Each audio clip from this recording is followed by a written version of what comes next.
Welcome back to Newsday. Thank you for staying with us. Supporters of John Mahama, the National Democratic Congress candidate in the Ghana presidential election, have taken to the streets of Accra and other cities to celebrate his presumed victory in the elections. Now, even though official results are yet to be declared by the Electoral Commission, it's no longer a secret that the former president is the winner of the contest, as his main rival and incumbent Vice President Mahmoud Bawumia of the National Patriotic Party has conceded defeat and congratulated the 66-year-old. Whereas chief correspondent, Tokumbo Yetunji has the details. Officially, Ghana waits, but unofficially, the entire nation is in celebration. A celebration of the return of a man who had failed twice in his bid to return to office since he was defeated by the outgoing president in 2016, John Mahama. Less than 24 hours after voting ended following heated campaigns between the two leading parties, the National Patriotic Party and the National Democratic Congress, the direction that the nation was headed was clear enough even without the Electoral Commission's official announcement of the results. A message on the X handle of Mr. Mahama confirming his opponent's acknowledgement of his victory in the contest on Sunday morning reset the harsh tone with which the victory was being discussed. Mr. Mahama thanked Ghana for giving him the victory and another chance to lead them again. That was all that his supporters needed to hit the streets across the country with wild jubilation. I'm here to support our president-elect, that's His Excellency John Kwame Dramani Mahama.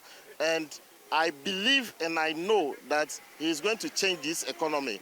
We know what he has done before, and he coming back, we know he will do exceedingly abundant above what we Ghanaians we think of. Because as it stands now, Ghana's economy is in shambles. It is totally destroyed, and it will need time to revive. But with the experience in NDC, we know we have experience.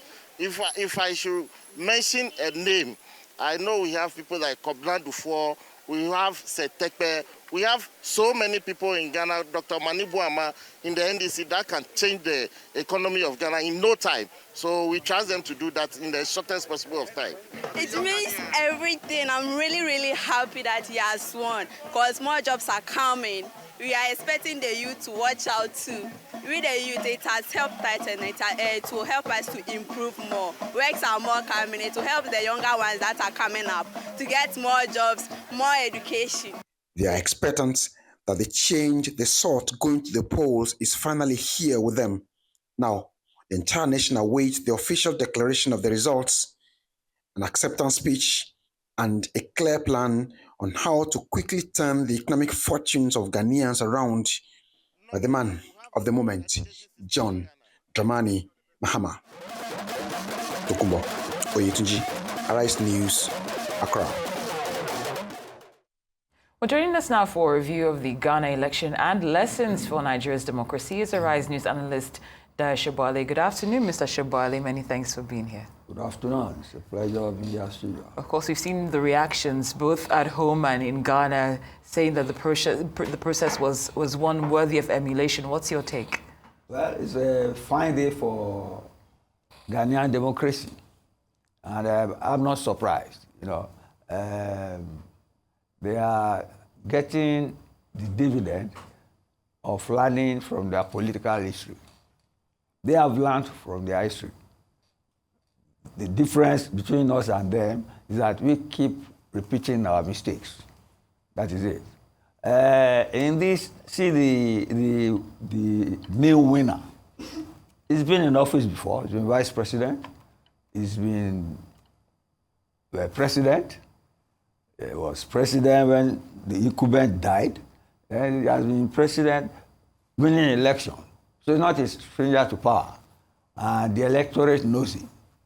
And you see, the ruling party's candidate is the current vice president.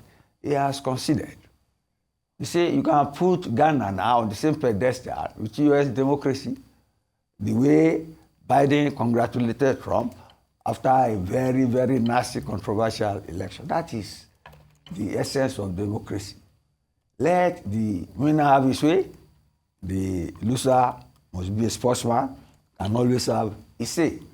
So it's a nice day for democracy in Ghana. Let's leave it at that for now. Mr. Sobowale, based on your response, there are two things that stood out. For you to put Ghana on the same pedestal as the United States, it's a real indicator of Ghana's progress. Yes. But when you refer to Nigeria, you did say that the difference between Nigeria and Ghana is that we keep on repeating our mistakes. Yes, and we don't learn from our history. How do we change? Okay, yeah.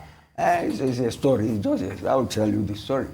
Very simple. You see, Ghana had a head start in that the first president of Ghana was a socialist. I say, whether you like it or not, socialism puts more bread on the table for the poor man than capitalism. Do you get me? Capitalism is like philanthropy for the poor. You get me? So that you can sleep well, just give them some crumbs. But you see, socialism tends to create a more equitable field for inclusion and equity and fairness. Kwame Nkrumah was the first, he was selected from prison. Get me? And made prime minister. But he was a political ideologist to the left. It was during the time of the Cold War when the West and the Soviet Union were competing for influence. And they went east. Many African leaders like that, Sekou Touré, who aboard him when he was eventually exiled in Guinea, they were all of the left. You get me? They were pro-Soviet Union and anti-United States and others.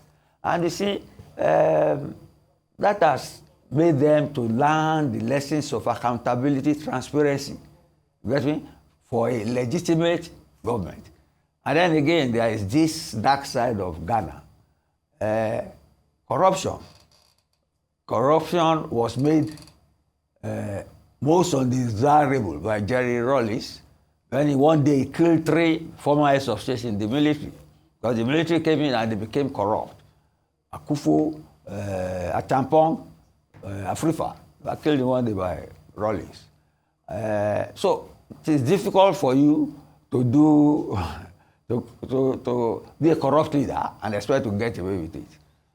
We had our own civil war, you get me? And Gawan did reconstruction, reconciliation, and all that. But you have not learned from it because it is still on. Part of it is still on.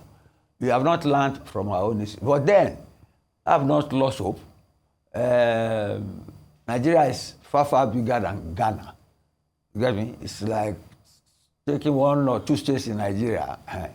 We are a big nation, far bigger nation than Ghana. Although when Nkrumah was there, he made so much noise about economic development and anti-colonialism that people living in London were asking occasionally in what part of Ghana is Nigeria, even though Nigeria was several times bigger. It was more dynamic, and it put on the ground the awareness about need for equity and for leaders to be accountable and to be responsive to the needs of their people. Socialism does that far better than capitalism. Although we are a hybrid, now. We follow a mixed economy. And we are modeling through, literally. But again, I won't say we should learn from Ghana, but we should learn to conduct free and fair elections, give integrity to our electoral process. Although you may not believe it, I just read somewhere that their own president, head of the Electoral Commission, the professor, has said that whatever they did in Ghana, they borrowed the leaf from Nigeria. I found that unbelievable. But he said he copied some things in the electoral, which is not impossible, get me? But we know the reputation of our electoral process and the reputation of that of Ghana. They are almost incomparable.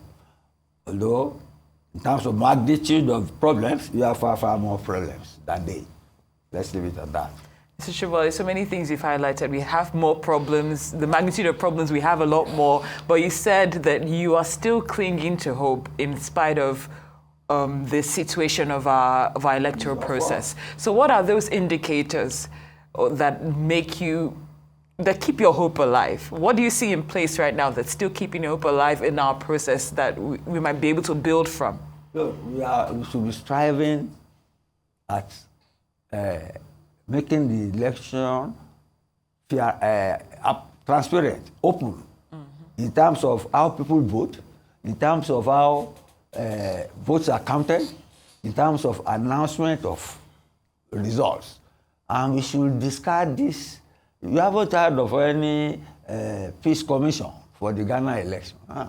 We always had that in place because a candidate who lost 3 times before became head of state, once threatened would bring down the whole country before he became president. Nobody has said that in the, like I said again, they are a smaller nation. They don't have as many tribes as we have.